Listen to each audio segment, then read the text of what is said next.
Hello everyone, it's Lennan. Today I really wanted to talk about daydreaming because I had a experience recently that I've had my whole life. So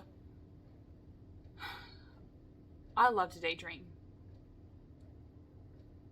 but it has been looked down upon with a lot of people in my life that I knew, especially growing up. And recently I had written a poem or something and wanted to share it with someone. And while I was doing it, I was like reciting the poem that I was like, I had my notebook open and I was like, oh, I want to share this with you. Let me share this with you, blah, blah, blah.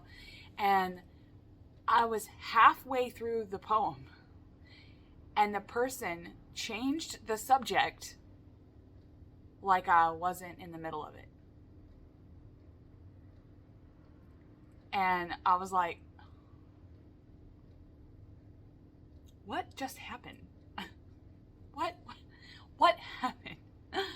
And it was that same feeling that I usually get when I talk about my poetry, I talk about my daydreams, or talk about, or while I'm in a zone out, someone will be like, Lennan, come back to earth, like, I had that same feeling, like, why is this not as important to you as it is to me, And it got me thinking that a lot of people are different, in my family, there are so many people that equate daydreaming and zoning out, meditation to be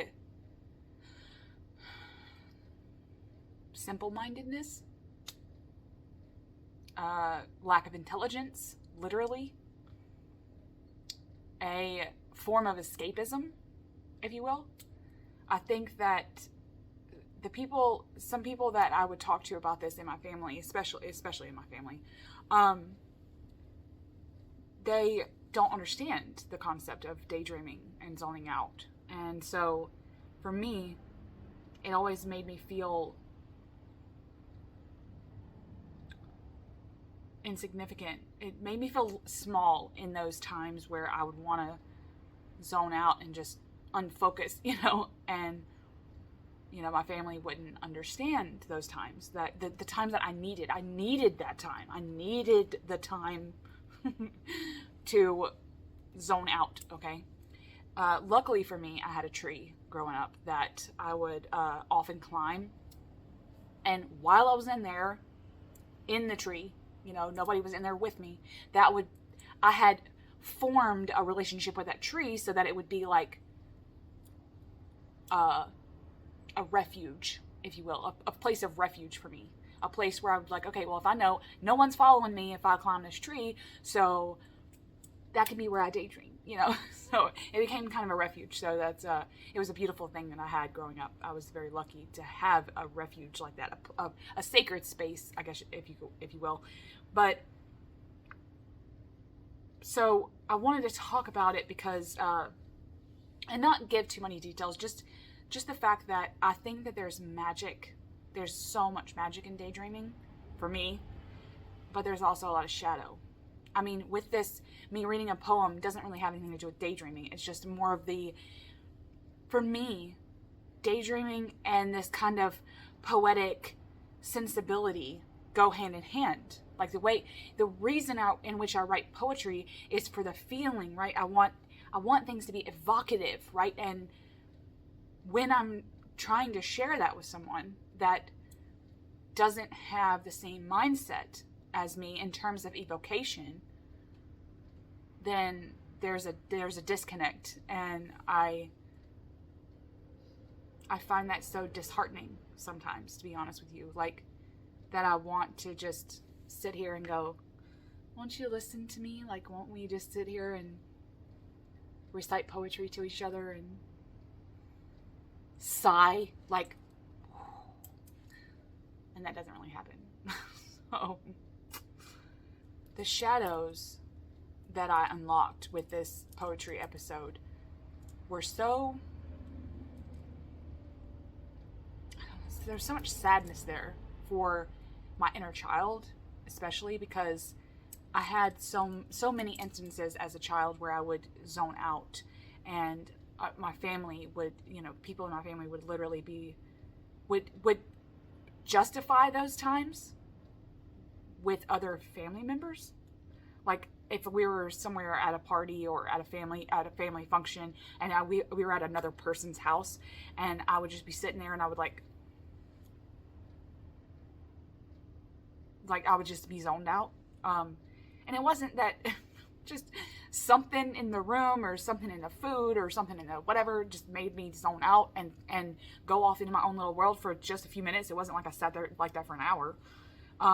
Not that there would have been anything wrong with that, but I could hear my family in the background justifying it. Like, oh, she does that all the time, just don't pay attention to the woman behind the curtain over there, But daydreaming, I've had to learn through the thinking about these episodes and thinking about the reactions that I've had throughout my entire life with daydreaming. I've had to learn that there's nothing wrong with it, and it's actually beneficial. And that when I would get told, oh, you just need to grow up, you need to get out of that fantasy world, you need to, you need to come back down to earth. Okay, that was said to me a lot. Like I was living up in a cloud land. I actually was up in my cloud castle, but we're not going to tell them that. One of my family members used to tell me that it was because I didn't want to people. Like I didn't want to deal with people. And it was like their justification was that I didn't want to people. I didn't want to be empathetic or talking real life issues with other people. Like I wanted to just be in my own head. Like I forced it. Like they acted like I forced the situation, which it usually is organic. Like I'll be doing something, and then all of a sudden I'll space the fuck out and nothing. I didn't make it happen. Like it just. But they often talk to me about, you just don't want to people. You don't want to deal with people and their real world issues. Maybe you're right. Like, I think that they wanted me to realize that if I were daydreaming for the purpose of not peopling, then it would be a form of escapism.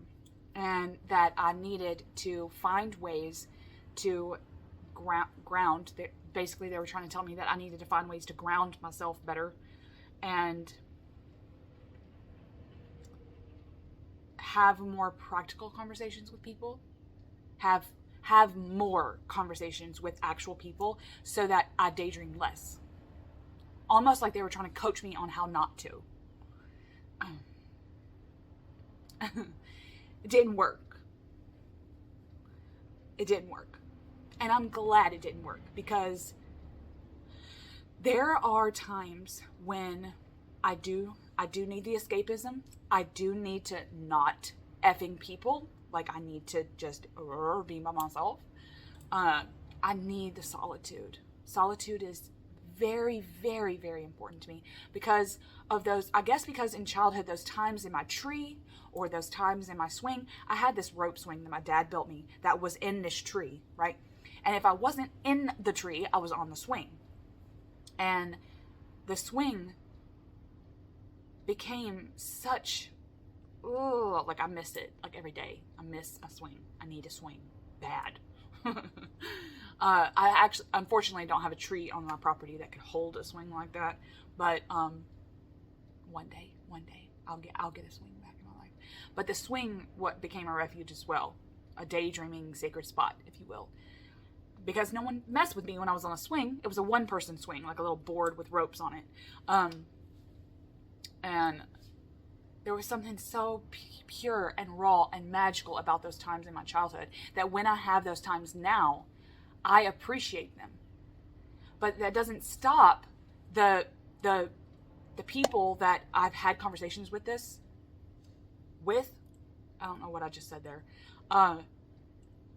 it doesn't stop my brain from going to those conversations and to those limitations of those other people.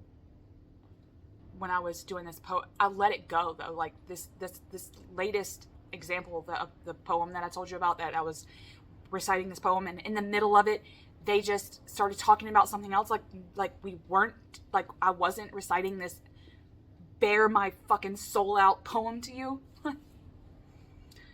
And instead of getting angry or, because I kind of wanted to like bawl my eyes out. I wanted to crawl in a ball. In that moment, I realized I needed my fucking tree.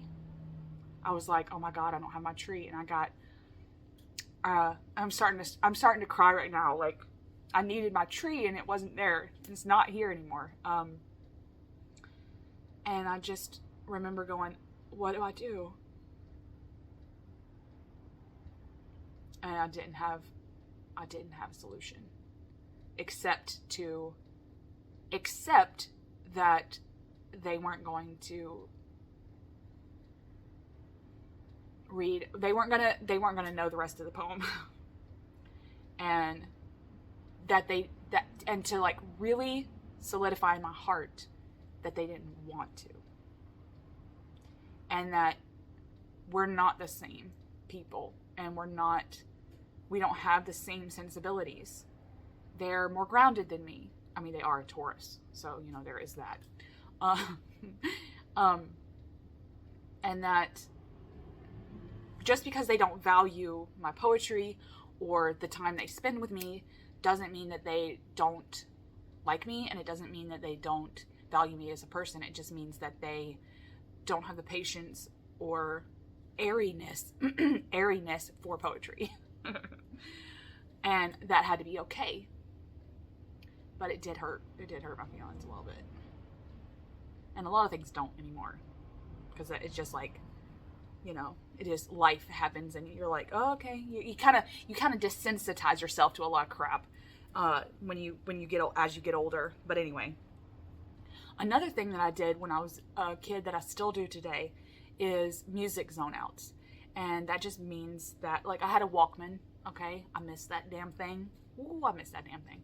I had a Walkman, and I would go out into the yard. I was a teenager then, not really a kid. Once I had gotten to the place where, like, music was, you know, like early teenagehood, where music becomes important to you, I guess, to me, I would play my music, and I had a lot of mixed CDs that I would make myself. God, y'all remember LimeWire? Like, what the fuck? Anyway, so I had a lot of mixed CDs that I made myself, and I would literally listen to it and either be in a swing on the property, on my parents' property, or walking the grounds. And I would literally not be here. I would be in the song or wherever the song took me, and I would just, and this would go on for at least 2 hours, right? And I just called them music zone outs. And it was something like whatever was happening in my life, I would have to do those. I would have to do it. Like, I would just grab my Walkman like it was a sacred tool and walk outside. And over time, my family, my immediate family that lived with us, that lived with me, realized that that was a respite time for me, not to fuck with Lennan when she's in the music stage. And I educated my husband about this as well, so I still do this. Now, it was hard for me when my older kids were like little, you know, and they didn't really, you know, when you need mama, and there's nothing that you can do except for be the mom. But when they became teenagers, it became really easy for me to get back into that music zone out time. And I would tell all of them, my husband and my kids, okay, I got my headphones on. Don't mess with me. Don't mess with me. And I would just walk around the yard. I know my neighbors think I'm nuts, but I don't care. I would just walk around the yard, and it would kind of, I guess to an outsider, look like I was just scouting my land, you know, like scouting. Like I was just walking around like a apparition around my yard. But anyway, so I still do the music zone out thing where I'm not disturbed and I would just shed it all, right? So I still do that. Now that I've had my baby, I haven't had a lot of that time, but I'll get back to it, and I know I will because it's happened to me before. So it could have just been that I haven't had a lot of brain rests, that's why this poetry example affected me as much as it did. It could be that because I still value daydreaming,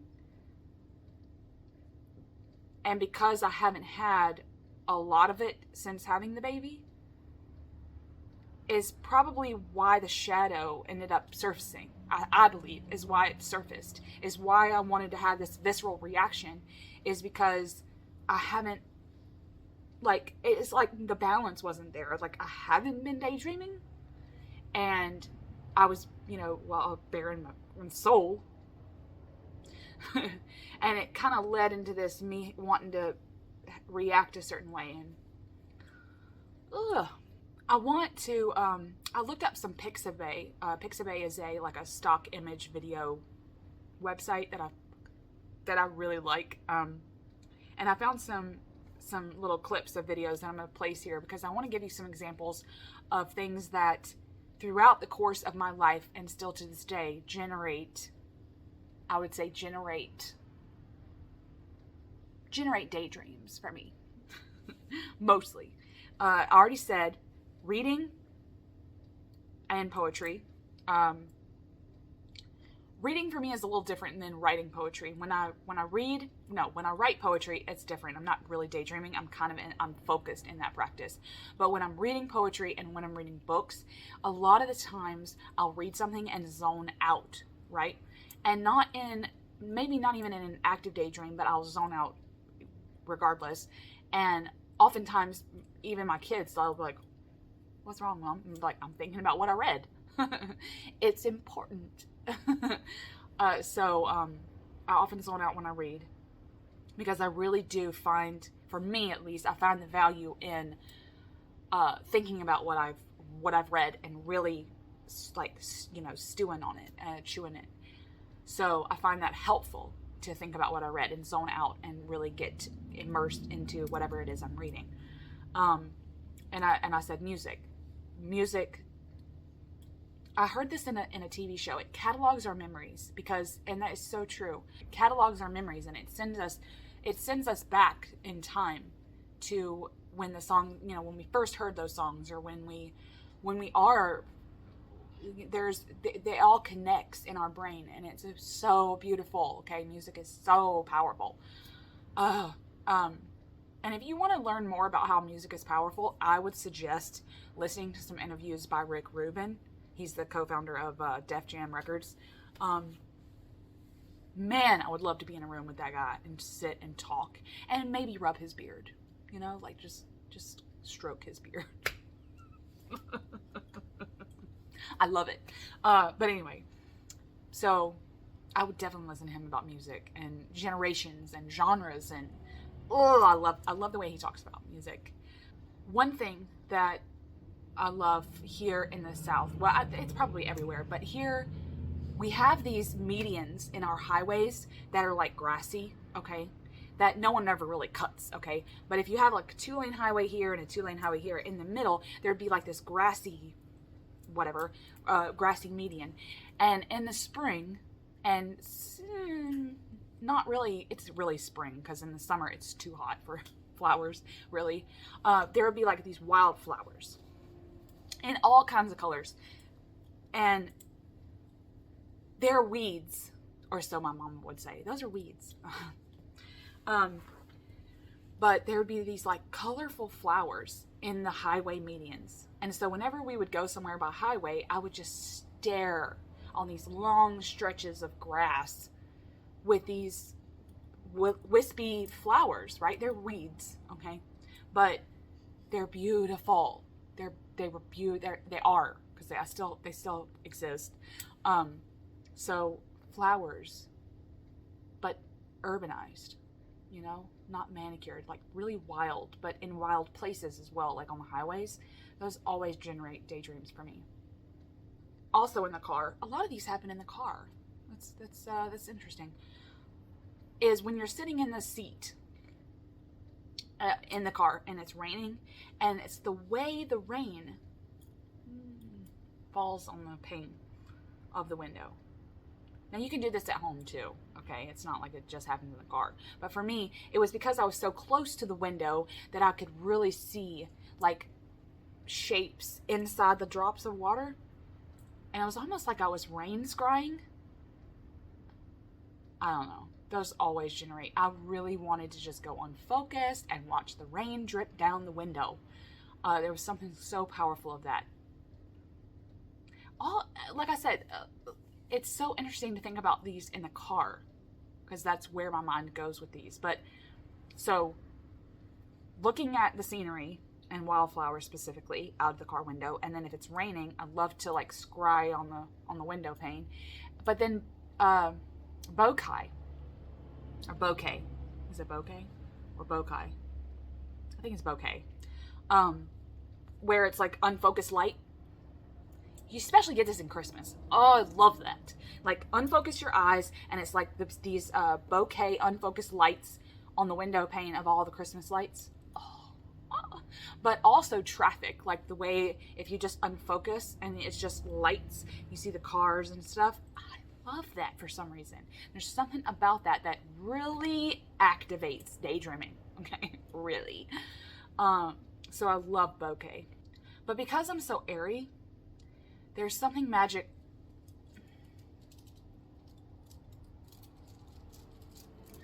Oh, God, that was rubbing me raw right there or something. Oh, I was like, oh. There's something so magical about the sky for me. Now, ever since I was a little person, okay, I cloud scried. And basically that just means you lay on the ground on a, most likely for me, it was on a quilt. Like I would pull a quilt out and lay on a quilt outside. I still do this. Maybe not try to find shapes in the clouds, but I lay out on a blanket outside and just watch the sky. And it's something that, for some reason, it's something I need to do. It's something that I'll probably do until I die. You know, is cloud watch. And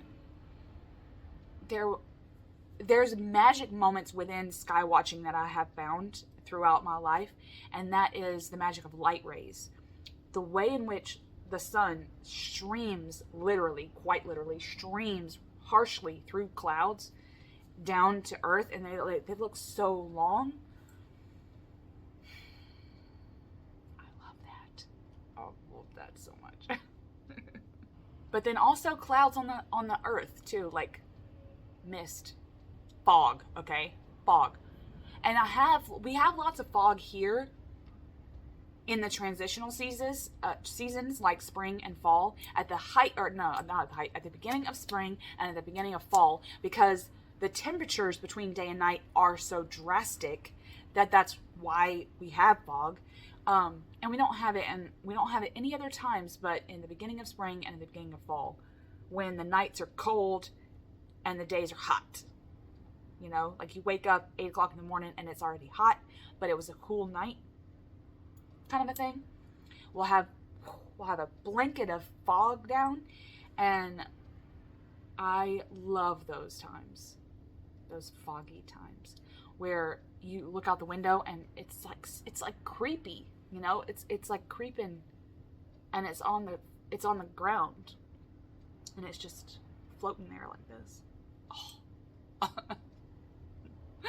It dissipates, okay? It dissipates with the heat of the sun.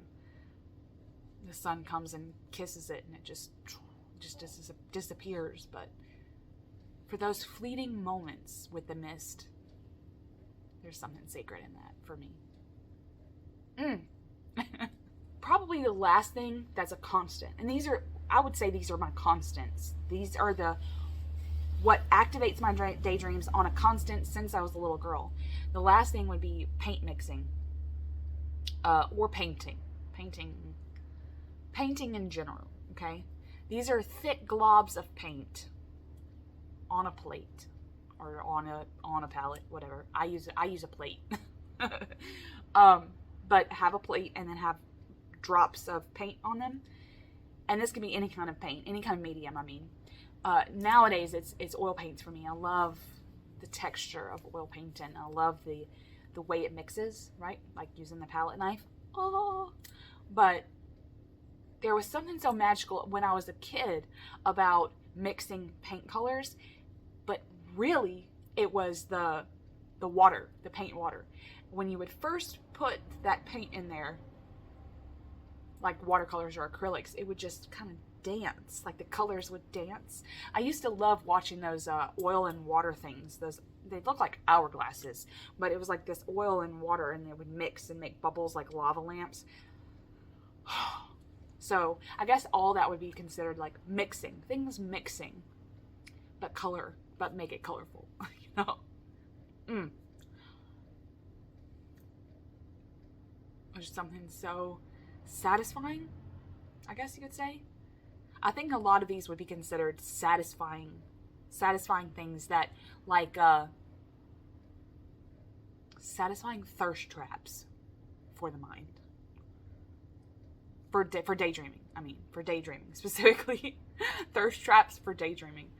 There's something so magical about all of these things that I'll do until I die. And finding the magic and knowing what my constants are have helped me with the shadow. I think that daydreaming is important for personal gnosis. I think that it's important for meditation. But I also think that just on the surface, daydreaming for me, and I think for anyone that benefits from daydreaming, there's an aspect of brain rest. Like, your brain cannot be in hyperfocus all the time. Okay, it's just not a thing, and it shouldn't be a thing because you'll burn it out. I think that the brain as a muscle needs those rest days, you know, it needs those rest times where it can, like, breathe, right? Like, if you think of a sponge, if you're hyper-focused and you're squeezing it, and no more liquid's coming out, okay, you have to let it go and let it kind of breathe again so it can soak up more water, soak up more information, and then you can squeeze it again to hyper-focus. But I think that the muscle itself as a brain needs rest, and that's daydreaming. So, anyway, I've been rambling enough. That poetry example from the beginning really got me. I've learned a lot of things over my years that have, I don't know, helped me have a better relationship with my tendencies. So, okay. Anyway, hope all of you are having a good day. Much love.